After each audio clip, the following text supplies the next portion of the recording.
So there is a saying in the motorcycle community, and I may be butchering this, but it goes something like, there are riders who have gone down and there are riders who are going down. And essentially what that means and what that's referring to is accidents.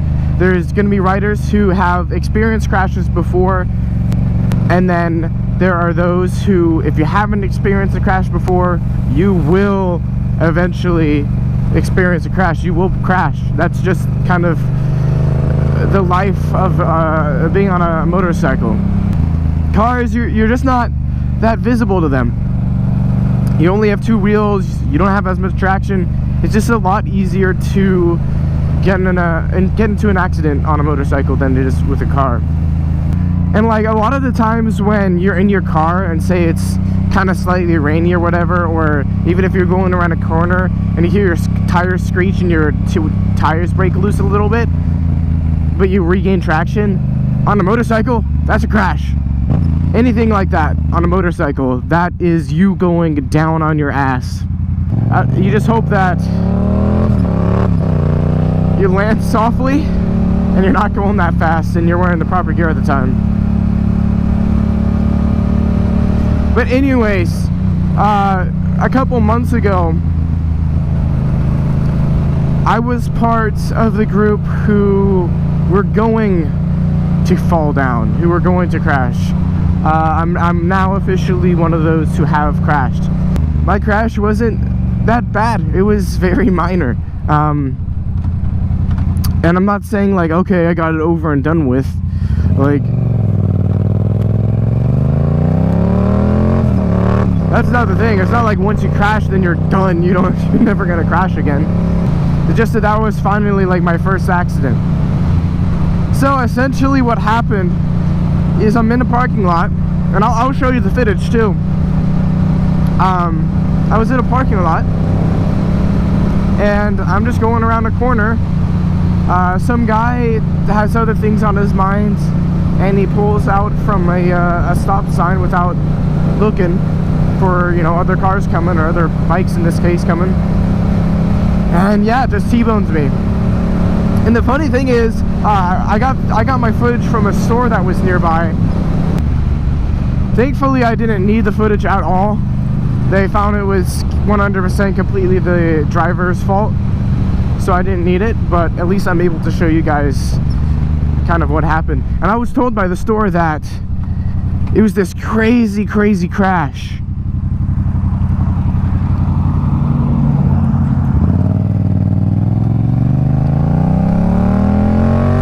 They were telling me that the car hit me and I went flying over the hood and flying into the pavement, and just like I was so high in the air and stuff, crazy stuff like that. I'm like, oh damn, I'm super excited to see this footage. But yeah, it wasn't exactly that, and I'll show you the footage right now.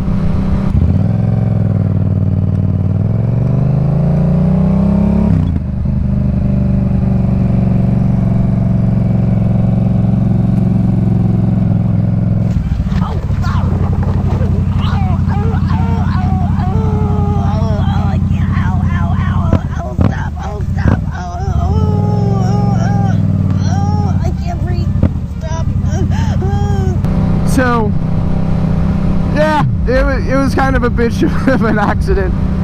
I basically got hit, I tumbled a little bit, and that's that. But yeah, it's crazy. It's weird getting into like an accident on a motorcycle. Like, all of a sudden you're upright, and then the next second you're on the ground, and you're hurting. And just after that, I was in I wouldn't say like a significant amount of pain, but I was really feeling it, even with the adrenaline coming through. The car actually had, as you saw in the video, T-boned me and crushed my foot between my, it's a merging. You're supposed to fucking merge. What are you doing?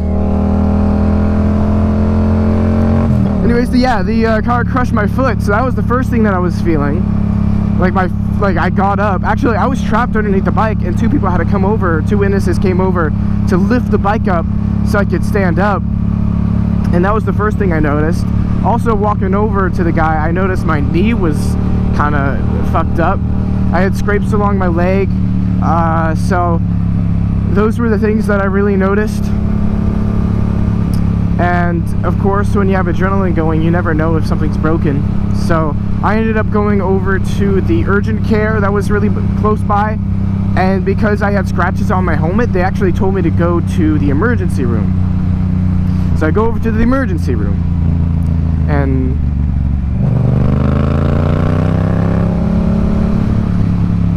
then they do some head tests, and my head's totally fine. I don't have a concussion or anything. But then they x-ray my knee, they x-ray my foot. An hour later, tests come back. Totally fine, nothing's broken. Ooh, this corner is always fucked. There's always gravel along here.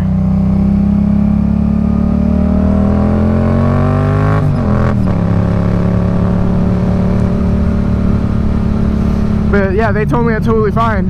So that's all I needed to hear.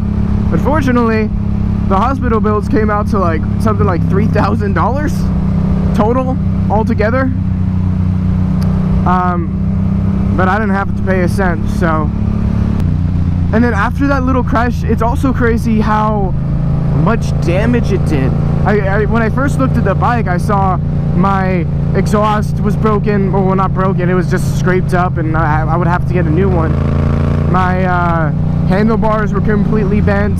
I mean, and then there was just scratches here and there, and I was thinking, oh, maybe they have to repaint some stuff, maybe replace a couple things, and maybe $2,000 or so. And that's what they estimated. They estimated it would be about $2,000. But I got in the shop, and when I got it back, by the end, it was nearly $4,000. It was probably just about $4,000, because they still had to order some parts even after I picked it up. So $4,000 plus $3,000, $7,000 on that. They had to replace my helmet because my helmet had scratches on it, and then also the money they gave me for pain and suffering, which wasn't much, but it was something. So it just a little crash like that you saw ended up being like $8,000, maybe $9,000. Let's just say $8,000 worth of damage, which is insane. Talking on your phone while driving.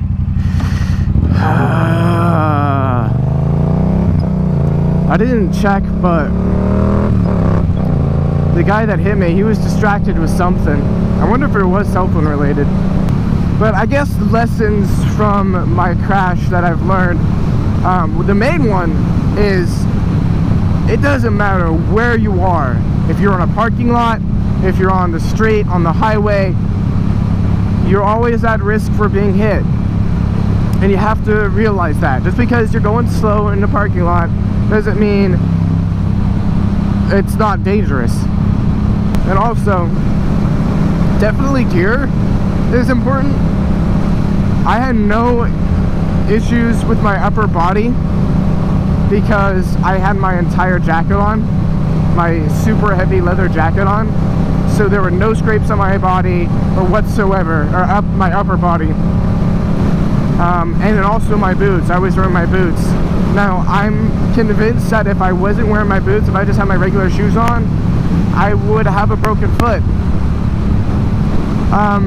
Because I'm still dealing with foot shit. Like, my foot still kind of bothers me. It's getting better, and eventually it'll be perfectly fine. But yeah, if I wasn't wearing my boots, I'd be having some more major issues with my foot. Oh yeah, lesson number 4 is always charge your GoPro battery, because I did it the day before and my battery died on the way to there, probably like 5 minutes before, and I didn't capture that footage, and I am so pissed off that I didn't capture that footage on my GoPro. But really,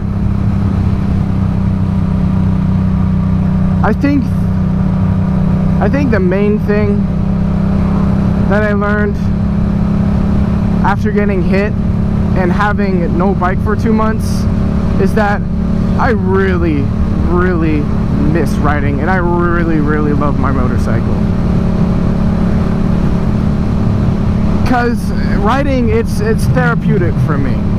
after a long day of work, or if I'm stressed about something, if I just hop on my bike and if I go for a ride, I don't know, I just feel so much better after.